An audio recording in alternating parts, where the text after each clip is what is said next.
आइए हम दुआ करें। प्रभु जी, हम आपके पवित्र पावन चरणों में आकर प्रार्थना करते हैं, हम ब्लेस्ड हो जाएं आज के वचन से, आशीषित हो जाएं आज के वचन से, आज़ाद हो जाएं प्रभु यीशु मसीह जी के नाम में।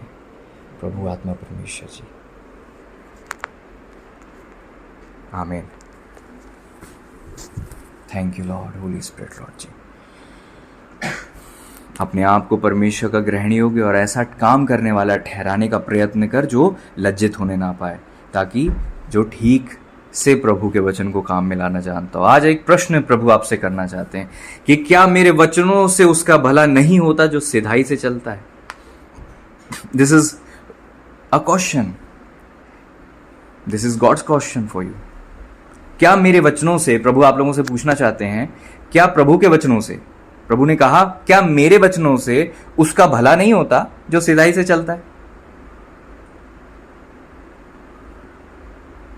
क्या प्रभु के वचनों से उस इंसान का भला नहीं होता जो सिधाई से जीवन जीता है, सिधाई से चलता है? बताइए, होता है नहीं? प्रभु का वचन कहता है, हे याकूब के घराने, क्या यह कहा जाए कि यहोवा का आत्मा अधीर हो गया है? इंग्लिश में लिखा है स्ट्रेटन।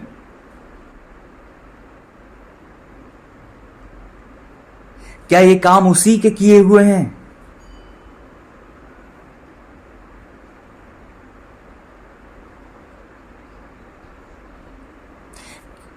जब आप मीका 2 अध्याय 7वां पद निकालते हो तो वहां पर लिखा हुआ है, मीका 2:7 निकालें।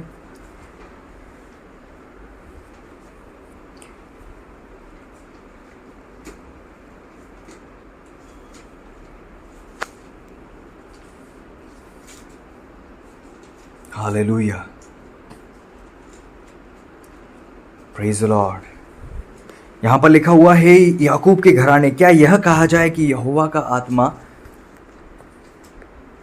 अधीर हो गया है? हालेलुया। क्या यह कहा जाए कि परमेश्वर कारण है इस चीज का? क्या यह कहा जाए कि ये सब काम उसी के किए हुए हैं? क्या परमेश्वर का आत्मा कार्य करना बंद कर दिया है? क्या परमेश्वर का आत्मा ने अपनी कार्यों को पूरा करना बंद कर दिया है? क्या ये जो हमारे साथ हो रहा है इसकी गलती आप परमेश्वर को थोपोगे, परमेश्वर को डालोगे? क्या ये काम जो जिससे तुम परेशान हो, ये काम जो बिगड़े हुए काम है, ये जो गड़बड़ियां हो रही हैं, क्या ये काम परमेश्वर के किए हुए हैं?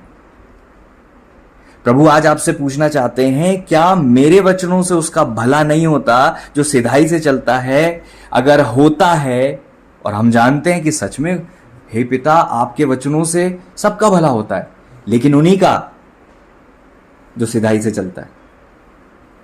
मेरे वचनों से उसका भला होता है जो सिधाई से चलता है। आपके पास वचन है, लेकिन आप वचन के आधार पर अगर नहीं चलते तो आपका भला कैसे होगा? जस्ट बिकॉज कि आप विश्वासी हो तो अपनी परिस्थितियों का ब्लेम आप खुदा को नहीं दे सकते कि क्योंकि मैं विश्वासी हूं तो अब मेरे साथ सब अच्छा होना चाहिए। यह धरती पर नियम है, और जितना हम समझते हैं उससे ज्यादा अन्य जाति लोग समझते हैं जो विश्वास नहीं करते। इसलिए प्रभु को नहीं मानने के बाद भी वो हमसे ज्यादा धनी है, वो हमसे ज्यादा अच्छी हेल्थ में है, उनके पास हमसे ज्यादा अच्छी सुविधाएं हैं।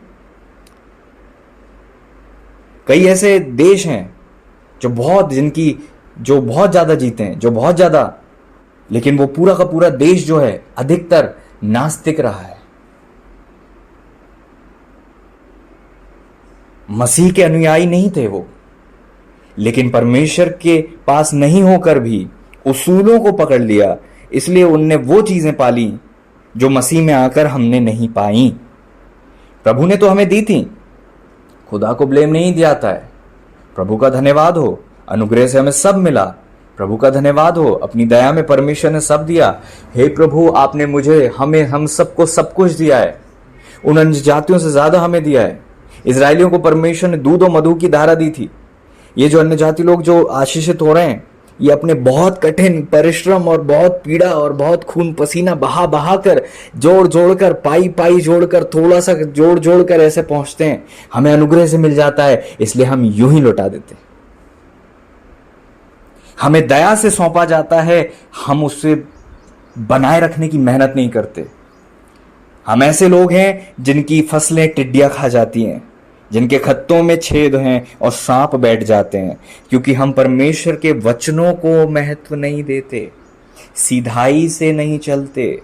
और हम कहते हैं हमारा भला नहीं हो रहा है, मसीह में आए हुए हमें इतना टाइम हो गया, हमें तो लगा था कि मसीह में आना बहुत आशीषित होगा, हमारा पड़ोसी देखो कितना अच्छा हो रहा है ना। प्रभु के दास, वो दासी भी तो ऐसा करती हैं, वो भी तो ऐसा करती हैं, वो भी तो ऐसा करते हैं, फिर वो आशीषित क्यों हैं?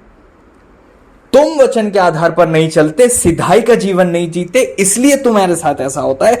क्या तुम ये कहोगे कि इसका कारण प्रभु है? क्या परमेश्वर के आत्मा को आप ब्लेम करोगे जो कभी गलत नहीं कर सकते, करते ही नहीं है? क्या परमेश्वर का आत्मा अधीर हो गया है? क्या ये काम उसी के हुए हैं जो रायतें तुमने फैलाए, जो बुराइयां तुमने की हैं, जो गलतियां तुमने बोई हैं? आज मनुष्य यही नहीं समझ पा रहा है कि पाप का फल मृत्यु होता है। पाप आपने किया है तो आपको भुगतना पड़ता है। आपको क्षमा मिल गई तो भी गलत शिक्षाएं भरी पड़ी हैं। हमने मसीह को अपने मन के विश्वास के अनुसार बना दिया है अपने मन में, क्योंकि हमें वचन नहीं पता, इसलिए हमें पता नहीं परमेश्वर कौन है। अब हमारा विश्वास जैसा कहता है हम वैसे ही परमेश्वर को बना लेते हैं। हमारे मन में हमारे लिए परमेश्वर अलग है। परमेश्वर वास्तव में वैसे नहीं है जैसे आपके मन में है, लेकिन आपके सीमित ज्ञान ने परमेश्वर को वो आकार दे दिया है अपने मन में, वो और कहीं नहीं है। परमेश्वर बहुत महान परमेश्वर है, बहुत ऊंचे परमेश्वर है। परमेश्वर हर एक को ब्लेस करते हैं और परमेश्वर किसी का पक्षपात नहीं करते। आप विश्वास में आ गए हो तो आपको सब यूं ही नहीं मिल जाता है। उद्धार आपके लिए मुफ्त है, बाकी चीजों की कीमत है। प्रभु का वचन कहता है आदम को परमेश्वर ने अनुग्रह से, अपनी ब्लेसिंग से यूं ही अदन की वाटिका दे दी, लेकिन कहा इसकी रक्षा करना। हे मनुष्य, वो तुझे बता चुका है भला क्या है, लेकिन तुझे समय नहीं है कि अपने आप को खुदा की उपस्थिति में ले जाए और सुने कि तेरा खुदा तुझसे क्या कहता है। तुझे समय नहीं रहा, तुझे अभी तुझे इंटरेस्ट नहीं है सुनने का अपने कर्ता की वाणी। तू सुनने नहीं जाता, इसलिए तू भटकता है। क्या ये काम उसी के किए हुए हैं? नहीं, ये काम तूने किए हैं, क्योंकि तुझे सुनने से मतलब नहीं रहा। जब तू बालक था तू सुना करता था, लेकिन अब तुझे पता चल गया है, तू अपने मन के अनुसार जीता है और प्रभु से आंख में चोली खेल रहा है। आदम परमेश्वर से छुप गया, आज कई लोग खुदा से छुपे हुए हैं, परमेश्वर से छुप कर बैठे हैं। कहते तो हैं कि हम खुदा के हैं, लेकिन वो झाड़ियों में हैं। झाड़ियां संसार को दिखाती हैं, संसार की चिंताओं को दिखाती हैं। झाड़ियां क्या है? पत्तियां कौन सी? पत्तियों का क्या होता है? टेम्परेरी। हमने अपनी लाइफ को टेम्परेरी चीजों से भर दिया है और हम सोच रहे हैं कि हम प्रभु से, अब तो हम ऐसे हो गए कि अब हम खुदा से बोल रहे हैं अंजीर के पत्ते दे दो, हमें अपने आप को ढांपना है। प्रभु की महिमा को प्राप्त करने की बजाय अब हम संसारिक चीजों से अपने आप को घेर लेना चाहते हैं, ताकि वो संसारिक चीजें, गाड़ियां, है ना, घर की वस्तुएं आपको सुख दें। क्या परमेश्वर काफी नहीं है तुझे सुख देने के लिए? क्या अंजीर के पत्ते तुझे इतने प्रिय लगते हैं? अब तो तेरी प्रार्थनाओं में भी ये हो गया, मुझे अंजीर के पत्ते दे दे कि मैं अपनी अवस्था को ढांक सकूं। मेरी प्रजा मेरा ज्ञान नहीं रखती, मेरी प्रजा मेरा ज्ञान नहीं रखती। यशायाह 7वां अध्याय और उसका 13वां पद कहता है,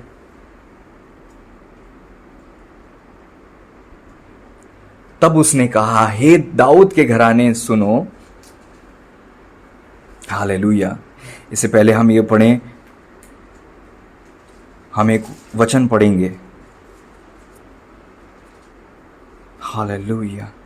यशायाह 5वें अध्याय का पहला पद, यशायाह 5वें अध्याय का पहला पद, अब मैं अपने प्रिय के लिए उसकी दाख की बारी के विषय में गीत गाऊंगा।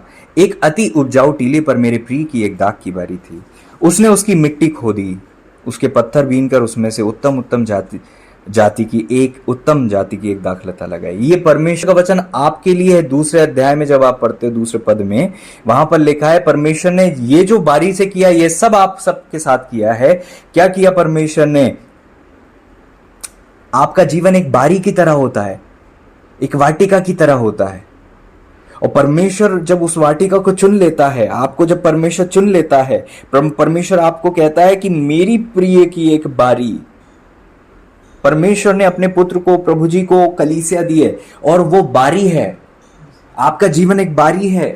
प्रभु का वचन कहता है उसकी मिट्टी मैंने खोदी। आपकी अवस्था कैसी थी? ध्यान दें, आपकी अवस्था थी बंजर जमीन, जिसकी धरती फटी हुई है, जिसमें कंकड़ है, पत्थर हैं, जिसमें कुछ अच्छा नहीं होता, जिसमें कोई उपजाऊ भूमि नहीं है, जिसे लोग देखकर ही ओ ये तो मरुभूमि है, ओ ये तो तुच्छ भूमि है, त्यागी भूमि है, इसमें कुछ अच्छा नहीं हो सकता, ये रिजेक्टेड है। ऐसी अवस्था थी आपकी जब आप संसार में थे। संसारिक लोगों में भी आप बहुत नीचे थे। संसारिक लोग भी आपको बस यूं ही इस्तेमाल करने की चीज समझते थे और यूं ही आपको लताड़ दिया करते थे। संसारिक लोगों ने भी आपको महत्वपूर्ण नहीं समझा। इसी कारण से परमेश्वर ने तुझ त्यागी हुई को उठाकर अपना बनाया। तू उपजाऊ भूमि नहीं थी, तू मरुभूमि थी, तू कांटे ऊंट कटारे उगाने वाली भूमि थी, जिसमें कुछ अच्छा नहीं होता था। कोई किसान तुझ में मेहनत नहीं करना चाहता था। हालेलुया। लेकिन परमेश्वर ने आपको चुना, आपकी बारी को चुना और कहा कि एक दाख की बारी थी मेरे प्रिय की, उसकी मिट्टी मैंने खोदी और पत्थर बीने उसमें से, बीन बीन कर आपकी बुराइयां निकाली। जो पत्थर भसे हुए थे, कठोरता थी, मलिनता थी, क्षमाहीनता थी, पाप थे, बुराइयां थी, गलत धारणाएं थी, गलत मानसिकता थी, इस सारे पत्थर परमेश्वर ने चुन चुन कर बीन कर आप में से निकाले। उसके बीच में गुम्मट बनाया, दाखरस के लिए कुंड खोदा, तब उस दाख की आशा की, परंतु उसमें निकम्मी दाखें ही लगी। प्रभु ने आप सबके जीवन में मेहनत की, उस दाख की बारी में मेहनत की परमेश्वर ने, और उसके बाद भी जब प्रभु को उस दाख की बारी में फल नहीं मिला,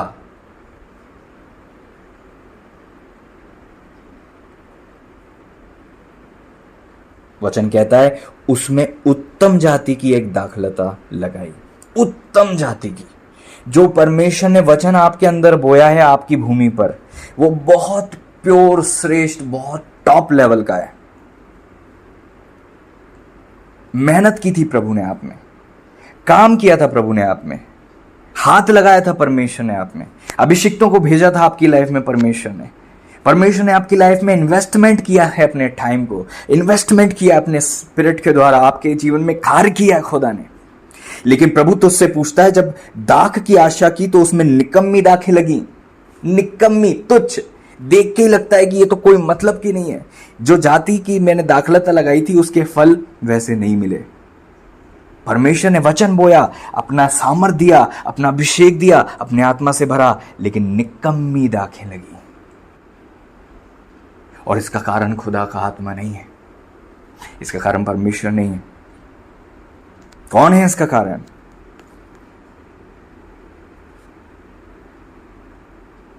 निकम्मी दाखें। सालों साल इन्वेस्ट होता है टाइम, प्रभु का वचन कहता है उसमें निकम्मी दाखें लगी। निकम्मी। परमेश्वर ने आशा की थी तेरे जीवन को देखकर कि इसमें कुछ अच्छा उसे मिलेगा। जो उसने इन्वेस्ट किया था, जो तुझ में डाला था, वो बहुत ऊपर के लेवल का था, लेकिन तुझ में निकम्मी दाखें लगी हैं, निकम्मी चीजें हैं। हालेलुया। अब हे यरूशलेम के निवासियों, हे यहूदा के मनुष्यों, मेरे और मेरी दाख की बारी के बीच न्याय करो। प्रभु पूछ रहे हैं, प्रभु कह रहे हैं, अब मेरे और मेरी दाख की बारी के बीच में तुम न्याय करो। प्रभु पूछते हैं आज आपसे, प्रभु पूछते हैं, मेरी दाख की बारी के लिए और क्या करना रह गया था जो मैंने उसके लिए ना किया हो।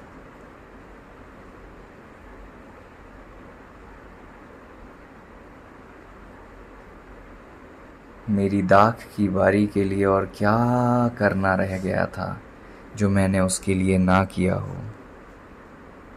फिर क्या कारण है कि जब मैंने दाख की आशा की तब उसमें निकम्मी दाखें लगी।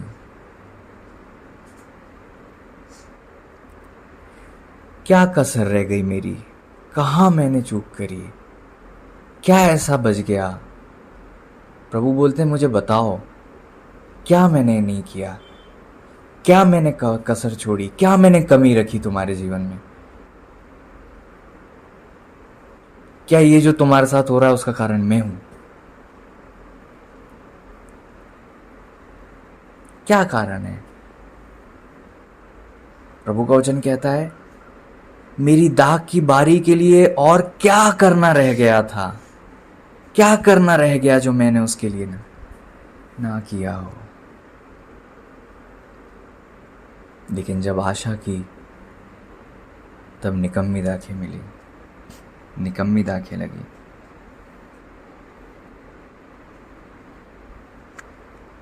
आज कई लोगों की यह अवस्था है, कई लोग इस अवस्था में। प्रभु ने इतना अच्छा दिया था, अच्छा जीवन साथी दिया, आपने उसे खराब कर दिया। अच्छा जीवन साथी दिया, मैं नहीं कहूंगा खराब कर दिया, लेकिन आपको अच्छी चीज दी लेकिन आपने शायद वैल्यू नहीं की। हो सकता है अगर आपके साथ ऐसा है तो आप इस बात को समझें। अच्छा लाइफ दिया, अच्छा बॉडी दिया, अच्छी कॉलिंग दी, अच्छी सराउंडिंग दी, हमने सब जगह गंदगी कर दी, सब जगह हमने रायता फैला दिया, सब जगह हमने गड़बड़ी कर दी, सब जगह हमने नुकसान कर दिया। हमें बहुत अच्छा दिया था,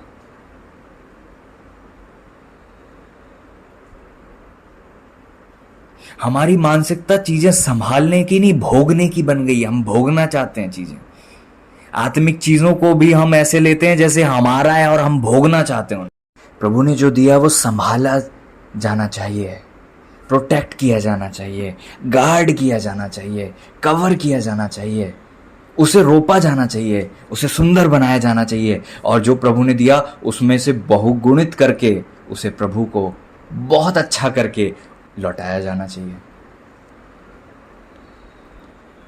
मनुष्य एक ऐसा प्राणी है जो परमेश्वर की योजना में प्रभु के स्वरूप समानता में बनाया गया है। छोटी सी छोटा सा चीज नहीं है मनुष्य, परमेश्वर ने मनुष्य को बहुत ऊपर बनाया है। परमेश्वर ने मनुष्य को बहुत बड़ा पद दिया, बहुत बड़ी चीज दी है। उत्पत्ति में आप पढ़ोगे तो समझ में आएगा। डोमिनियन, राज्य करने वाला, सारी शक्तियों, सारे प्रधानताओं, सारे अधिकारियों, सारी चीजों और चीजों के ऊपर डोमिनियन, राज्य करने वाला, राज्य पदधारी। समाज ऐसा है जो याजकों का है, परमेश्वर की पवित्र प्रजा है। वो परमेश्वर ने आदर का बर्तन बनाया, परमेश्वर ने श्रेष्ठ। दुआ करें ताकि प्रभु आज आपसे बातें करें। दुआ करें। हालेलुया, थैंक यू जीसस। प्रभु ने बहुत श्रेष्ठ रचना बनाई है, बहुत श्रेष्ठ, ऊंचे पर रहने वाली रचना है। मनुष्य बहुत ऊंचे पर रखा गया है, बहुत ऊंचे पर परमेश्वर ने मनुष्य को रखने के लिए बनाया है। मनुष्य नीचे रहने के लिए नहीं बना, परमेश्वर ने बहुत ऊंचे पर रखने के लिए बनाया है। इसीलिए वो सारी सृष्टि, वो जो मसीह परमेश्वर के विरोधी हैं, वो शक्तियां मनुष्य को बहुत नीचा करना चाहती हैं, क्योंकि उन्हें जलन है, मनुष्यों को अपने ऊपर देखना नहीं चाहती। मनुष्य उनके ऊपर न्याय करे ये उनसे सहन नहीं होता, इसलिए वो मनुष्य को इतना नीचे करना चाहती है। हालेलुया। आज जिस चीज की उपासना मनुष्य कर रहा है वो मनुष्य के पैरों के तले की चीज है। रीदाना दरा बलाहरबा। हालेलुया। क्या आप समझ रहे हो? परमेश्वर ने मनुष्य के पैरों के तले कर दिया उसे। ओ, जिसका गुणगान ये मनुष्य गाता है, वो मनुष्य के पैरों तले रहने की चीज है। हालेलुया।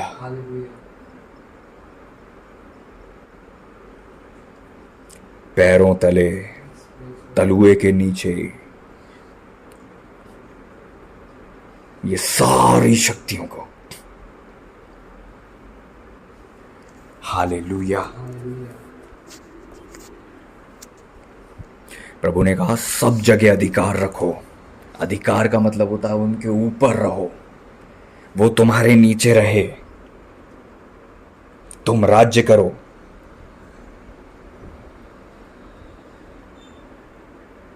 हालेलुया। उसे अपने वश में कर लो। ये कार्य है प्रभु का जो प्रभु ने आपको दिया है। वश में कर लो, उसे अपने वश में कर लो और अधीन करके परमेश्वर के अधीन कर दो सब कुछ, ताकि सब बातों में परमेश्वर की महिमा हो और खुदा का राज्य स्वर्ग से वापस पृथ्वी पर आ जाए। ये पिता की इच्छा है। प्रभु की महिमा इसमें होती है कि खुदा की इच्छा इस धरती पर जहां तक आप रहो वहां तक पूरी हो जाए।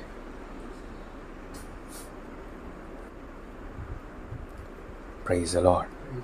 परमेश्वर की ये योजना है कि आप राज्य करो, राज्य पदधारी हो। ये केवल विचारों में नहीं, आपको राज्य करना है। प्रभु हमारी सहायता करें।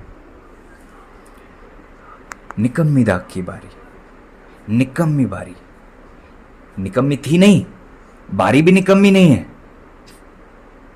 लेकिन दाखें निकम्मी है। आप अपने आप को कमजोर और थका हुआ, लाचार, बेचारा मत समझो। आप श्रेष्ठ हो, प्रभु की दृष्टि में उत्तम हो, लेकिन आपके जीवन से जो फल दिख रहे हैं वो निकम्मे हैं। वो आपके जीवन से अच्छे फल दिखते तो परमेश्वर की महिमा होती, लेकिन निकम्मे फल मिल रहे हैं तो परमेश्वर को आप क्या कर रहे हो? उकता दे रहे हो। यशाया 7:13 क्या कहता है? 7वें अध्याय के 13वें पद में क्या लिखा है?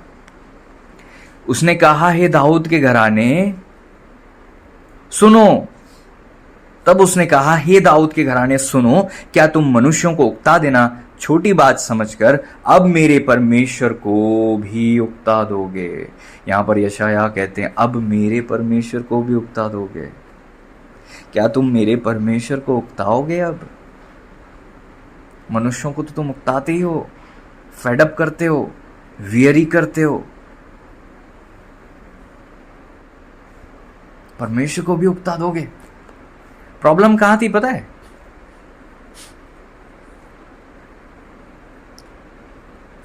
ये आहाज से कहा परमेश्वर ने। देखो 10वें पद में, 7 का 10 यहां पर लिखा है। अब ध्यान से सुनना ताकि आपको समझ में आए। फिर यहोवा ने आहाज से कहा। आहाज कौन है? राजा है। अपने परमेश्वर यहोवा से कोई चिन्ह मांग, चाहे वह गहरे स्थान का हो या ऊपर आसमान का हो। आहाज ने कहा, मैं नहीं मांगने का और मैं यहोवा की परीक्षा नहीं करूंगा।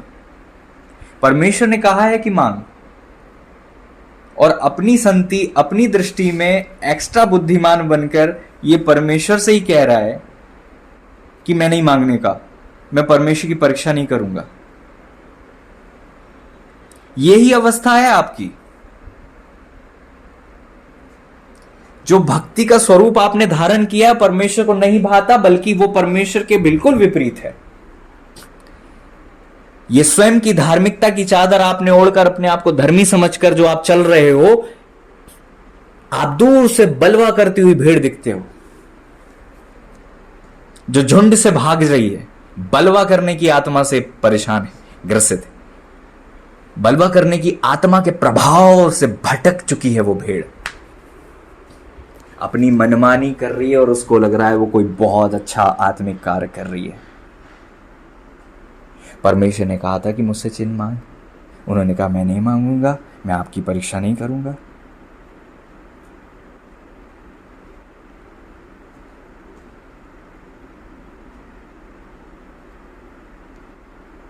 Praise the lord. शदला हदनी अंदला भला बरा खंदर भला। प्रभु हमें हमसे बातें करें, हमें आजाद करें। जब प्रभु ने आपसे कहा है तो आप करो।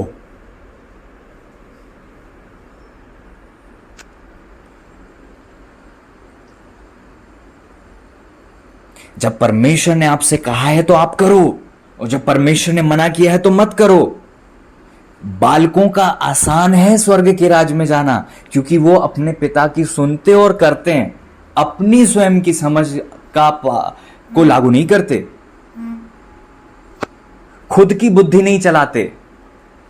हम परमेश्वर को प्रसन्न करने में लगे हुए हैं, जिससे परमेश्वर प्रसन्न नहीं होते। वो तरीके हमने अपना लिए जो परमेश्वर को नहीं भाते। परमेश्वर का वचन साफ कहता है, अपने ही कुंड से पानी पी, अब हमने अपने अपने हौद खोद लिए। वचन कहता है परमेश्वर ने हमें चराकर एक अच्छा सोता दिया, लेकिन हमें वो पसंद नहीं आया, या कुछ कारण रहा। हमने क्या किए? सबने अपने अपने गड्ढे खोद लिए, हौद खोद लिए। मेरा कुआं ये, मेरा कुआं ये। सबने अपने अपने हौद खोद लिए, और वहां बड़ी शिद्दत के साथ घुटने टेक कर खुदा को पुकारते हैं, प्रभु यहीं से बात करना। अरे जो स्थान खुदा ने तुझे दिया, परमेश्वर वहीं से बात करते हैं। परमेश्वर गड़बड़ी के परमेश्वर नहीं है। जो परमेश्वर ने कहा नहीं, वो परमेश्वर करते नहीं है। परमेश्वर अपने उसूलों से स्वयं कभी बाहर नहीं जाते। परमेश्वर ने जो स्थान तुझे दिया, परमेश्वर उस स्थान में ही तुझे उठाएंगे। अपने हौद खोदना बंद कर, नए नए सोतों की चाहत को खत्म कर। प्रभु आपसे बात करे। अपने लिए हौद खोद लिए, गंदा पानी पी रहे हैं, और उन्नति नहीं आ रही है, तकलीफ आ रही है, तकलीफ आ रही है। मीठे पानी की चाहत छोड़ दी, अब खारा कड़वा पानी मैनेज कर रहे हो, जो आपको सुख नहीं देता, आपको दुखी कर देता है। खुद के हौद हैं वो, प्रभु की योजना नहीं है, परमेश्वर की योजना नहीं है। परमेश्वर की योजनाओं से बाहर निकलकर लोग ऐसा कार्य करते हैं। परमेश्वर ने आपके लिए लाइफ सिंपल रखी है, कॉम्प्लिकेटेड आपने कर दी है, और फिर बोलते प्रभु मेरे साथ ऐसा क्यों? आपको पता है आपका ये रोना ये बात का संकेत देता है कि आपको लगता है इसका कारण प्रभु है। आप गड़बड़ी की राह पर चल रहे थे और परमेश्वर चुप थे, तो आपको लगा प्रभु सहमत हैं आपसे।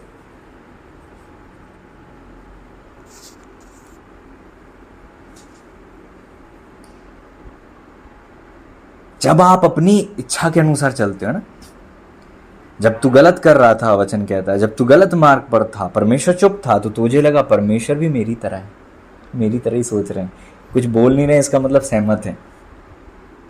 मैं गलत शादी कर लूं चल जाएगा, मैं गलत जगह चले जाऊं चल जाएगा, मैं गलत काम कर लूं चल जाएगा, मैं पाप कर लूं चल जाएगा। सब कुछ हमने गलतियां की, और फिर जब हम फंस गए, तो अब पलट कर देख रहे हैं, जब हम सुअरों के बीच में आ गए, कि हाय मेरे पिता के घर में तो कितना अच्छा था।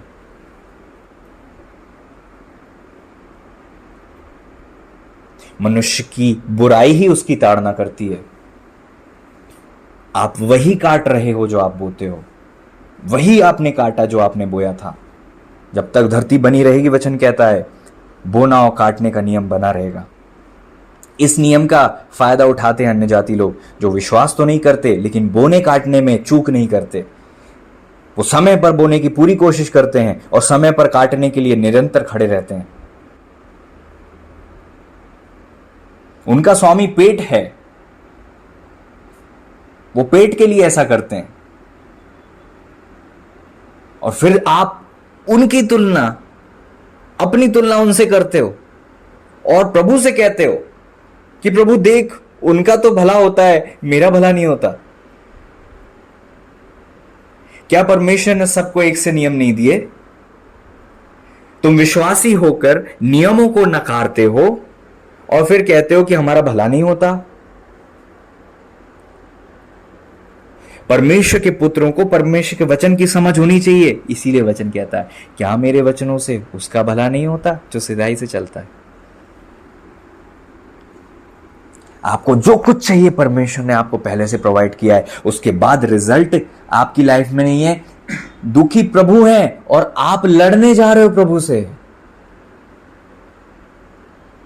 होना तो आपको क्षमा मांगनी चाहिए थी कि मेरी लाइफ में ये ब्लेसिंग आज नहीं दिख रही है, मैं शर्मिंदा हूं और अपराधी हूं मैं, कि इस जगह को देखकर, इस पॉइंट को देखकर लोग प्रभु आपकी महिमा नहीं कर पा रहे। आज आपकी लाइफ में कमी दिख रही है तो प्रभु को ब्लेम देना बंद करो, बल्कि क्षमा मांगो कि प्रभु इस जीवन के इस क्षेत्र से आपकी महिमा नहीं हो पाई, मेरी गलती है। उकता रहे हो आप तो उल्टा, और खुद की धार्मिकता को आप पानी डाल रहे हो और सोच रहे हो यहां से आप स्वर्ग जाओगे। अगर आपकी धार्मिकता चाहिए थी तो मसीह का बलिदान व्यर्थ होता।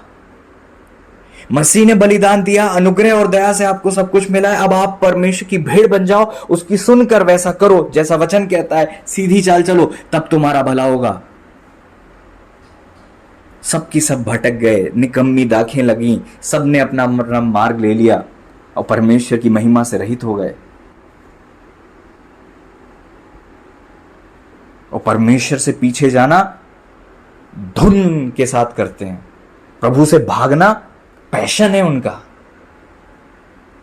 प्रभु अपने दास अभिषिक्तों के द्वारा बुला रहा है, आ जाओ, आ जाओ, प्रभु के नजदीकी में आ जाओ। आज सुसमाचार सब जगह प्रचार हो रहा है, लेकिन लोग भाग रहे हैं। नहीं, अभी तो मुझे नहीं आना, नहीं अभी तो मैं नहीं आ सकता, नहीं अभी तो मैं अभी प्रिपेयर नहीं हूं, अभी मैं मेंटली प्रिपेयर नहीं हूं, अभी मैं, लॉट्स ऑफ एक्सक्यूजेस। खुदा आपको बुला रहा है और आप खुदा को पीठ दिखा रहे हो, कह रहे हो कि अभी मेरे पास समय नहीं है, अभी मेरी कोई उम्र नहीं है, मुझे अपनी, आपको लगता है प्रभु के पीछे चलना लाइफ वेस्ट करना होता है। मसीह में ही जीवन है, मसीह के बाहर सब वेस्ट है। हालेलुया। और क्या करना रह गया था जो मैंने नहीं किया हो? प्रभु पूछते हैं। तुम मेरे बीच में और मेरी दाख की बारी के बीच में न्याय करो। आज कई लोग उकता रहे हैं परमेश्वर को, अपने जीवन को टटोलो, कहीं आप तो वो व्यक्ति नहीं हो। बहुत थोड़ा समय रह गया प्रियो, जब 5वां पद पूरा होगा, और ये होने लगा है कई लोगों की लाइफ में। अब मैं तुमको जताता हूं कि अपनी दाख की बारी से क्या करूंगा।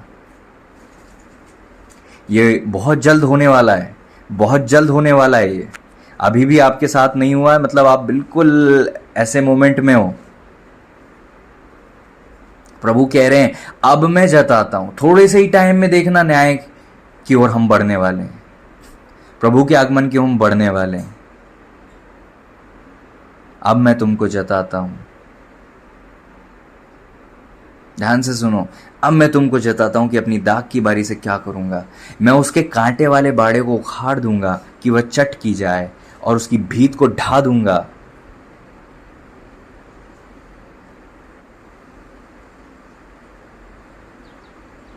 कि वह रौंदी जाए।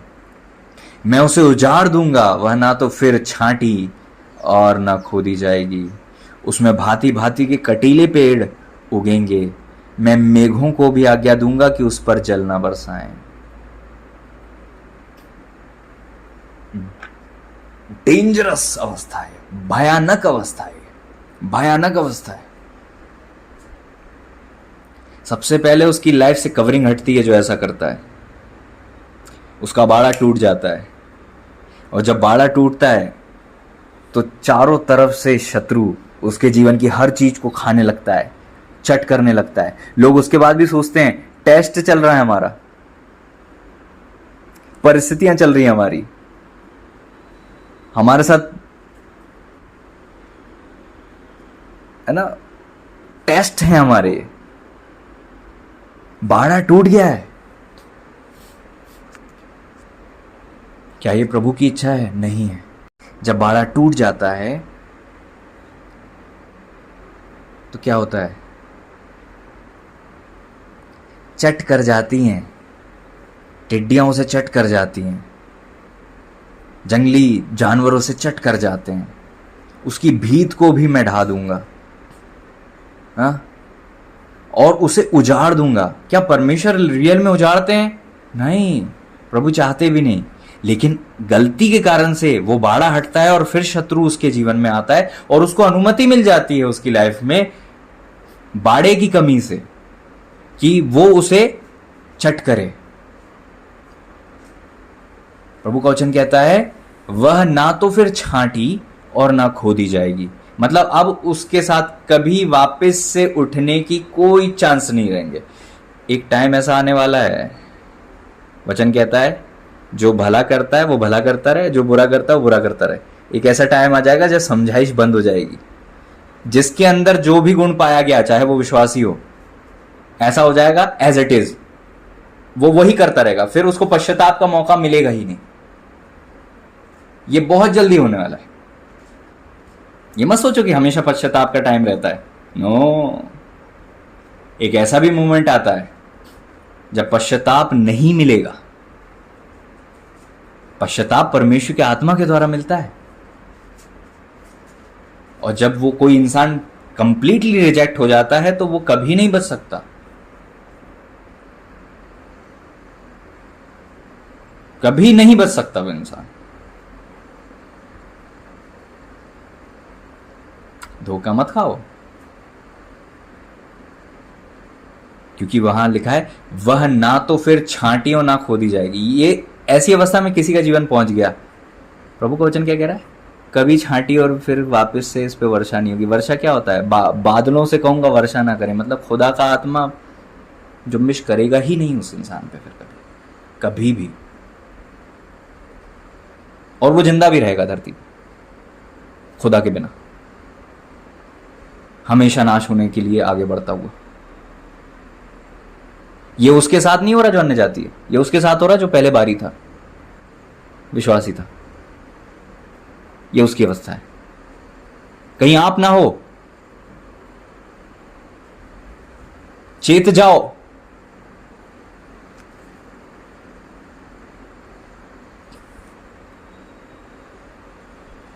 प्रभु करे हमारी अवस्था ऐसी ना।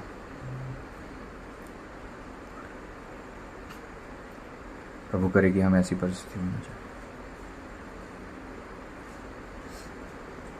ना तो फिर छांटी और ना खोदी जाएगी, उसमें भांति भांति के कटीले पेड़ उगेंगे। मतलब पूरी टोटल अपोजिट हो गई है। पहले सुंदर थी, अब कुरूप हो गई है। पहले छांव थी, अब धूप हो गई है। पहले वर्षा थी, अब मरुभूमि जैसी अवस्था हो गई। मैं मेघों को भी आज्ञा दूंगा उस पर जलना बरसाएं।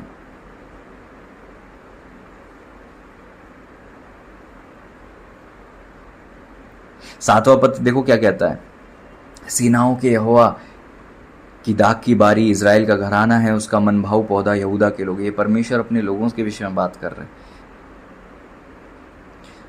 न्याय की आशा की परंतु अन्याय देख पड़ा, उसने धर्म की आशा की, उसे चिल्लाहट ही सुन पड़ी।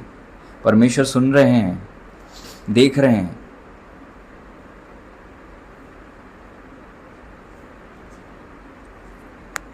एक ऐसा समय आने वाला है जब गेहूं अलग किया जाएगा और जंगली बीज अलग किया जाएगा। और ये अलगाव कहां होगा? ये अलगाव कलीसिया में होगा, बाहर वालों की बात नहीं हो रही है। आपने ध्यान से पढ़ा होगा तो वहां पर आपने पढ़ा है कि खेत के स्वामी ने अच्छे बीज बोए, रात में शत्रु ने आके गलत बीज बो दिए। जब वो बढ़ रहे थे तो परमेश्वर ने, स्वामी ने क्या कहा? दोनों को बढ़ने दो। चर्च में यही हो रहा है। चर्च में सब विश्वासी नहीं है, चर्च में सब परमेश्वर के नहीं है। चर्च में, दाग की बारी में, खेत में दोनों बढ़ रहे हैं। चर्च में, चर्च के अंदर दोनों को बढ़ने की आज्ञा है। जो भला कर रहा है वो भलाई में बढ़ रहा है, जो बुरा कर रहा है वो बुरे से बुरा होता जा रहा है चर्च में, और दोनों बढ़ रहे हैं। विश्वासियों के झुंड में, खुदा की बारी में जंगली पौधे भी बढ़ रहे हैं। क्यों बढ़ने दिया जा रहा है? क्योंकि अगर उनको पहले ही अगर नोच कर बाहर किया जाता तो वो दूसरी अच्छे पौधों को भी डिस्टर्ब कर देते, ठोकर खा जाते अच्छे पौधे कि अरे इसके साथ ऐसा हुआ मसीह में चलने के बाद। बाकी पौधे डिस्टर्ब हो जाते। परमेश्वर नहीं चाहते थे कि कोई भी पौधा डिस्टर्ब हो। इसीलिए आपको प्रॉब्लम होती है कि वो ऐसा कर रहा है, मैं ऐसा कर रही हूं, मेरे साथ ऐसा क्यों वैसा क्यों। चर्च में सब बढ़ रहे हैं और सब परमेश्वर के पौधे नहीं है। सब परमेश्वर के पौधे नहीं है। जो पौधा खुदा ने नहीं लगाया वो उखाड़ेगा। जो डाली मुझ में है फलती नहीं, उसे वो छांटेगा ताकि फले। जब इकट्ठे हो गए, स्वामी ने कहा अब जो है जंगली उसको अलग कर दो और गेहूं को अलग कर दो, जंगली को आग में डाल दो। ये कहां से निकले? उसी झुंड से, उन्हीं लोगों में से, ये चर्च में से आए हैं और इन्हें नरक की आग में डाल दो।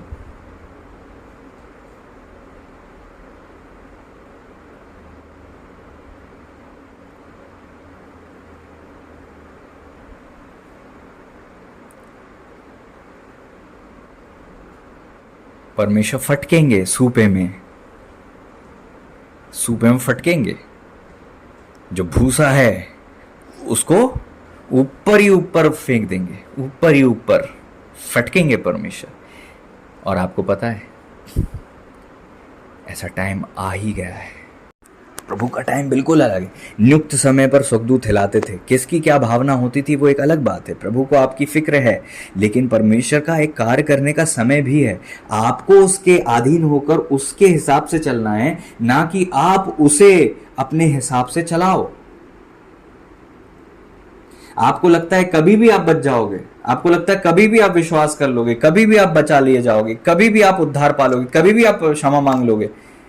कभी भी नहीं होता। क्षमा का एक टाइम होता है। वो एक टाइम तक ही पश्चाताप का आत्मा आता है, उसके बाद पश्चाताप का आत्मा ही ले लिया जाता है। वो पश्चाताप कर ही नहीं पाते, उनको रियलाइज ही नहीं होता कि वो गलत है। उनका विवेक दाग दिया जाता है जलते हुए लोहे से। अब उनको रियलाइज ही नहीं होता कि हम पाप कर रहे हैं। महापाप करना भी उनको हंसी की बात जान पड़ती है और वो धुन लगाकर रात में बिछौने पर पड़े पड़े सोचते हैं कि हम सुबह उठकर किसका बुरा करें, और सुबह उठकर वो अपनी कल्पना को पूरी भी करते हैं, क्योंकि उनके हाथ की पावर में वचन में लिखा है, it's in the power of their hand. उनके हाथों की ये पावर है कि वो ऐसा कर सकें, इसलिए वो ये बुराई करते हैं। वो ठान कर बुराई करते हैं, सोच समझ कर प्लान करते हैं रात में बिछौने पर पड़े पड़े कि अगले दिन वो क्या बुराई करेंगे।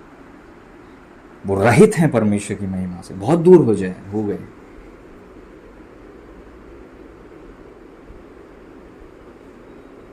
प्रभु सबसे बात नहीं कर रहे हैं। अगर आपसे कर रहे हैं तो आपके पास समय है। इसका मतलब ये नहीं कि प्रभु किसी से बात नहीं कर रहे हैं, आपसे कर रहे हैं बस। नो, प्रभु ने सबको मौका दिया है। अंत के दिन में सबसे बात की है परमेश्वर ने।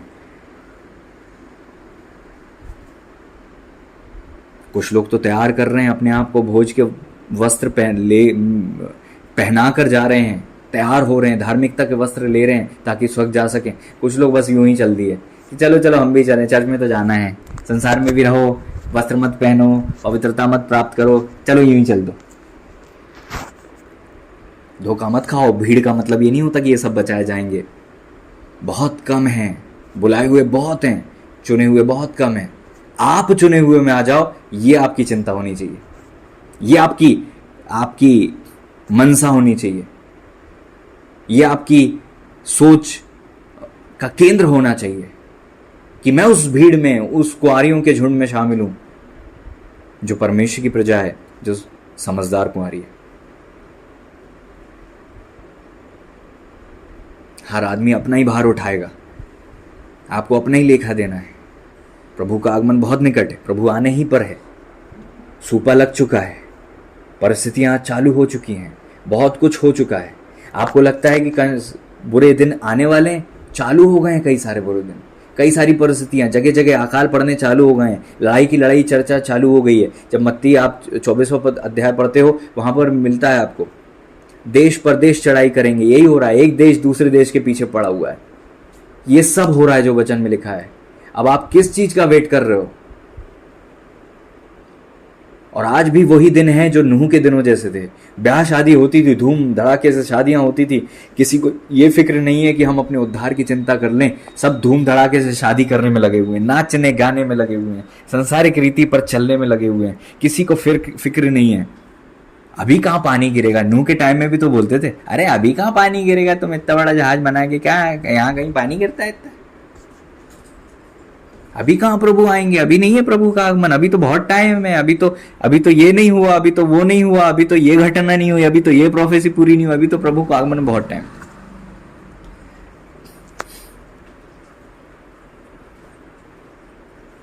लेकिन उद्धार का भी तो एक समय है। प्रभु के आगमन जब होगा वो शीघ्र होगा, लेकिन आपके उद्धार का टाइम निकल गया तो? हाँ, आपके सुधरने का टाइम निकल गया तो? आज प्रभु का आत्मा आपसे बात कर रहा है, आज सारी चीजें को छोड़कर प्रभु के पीछे आ जाओ।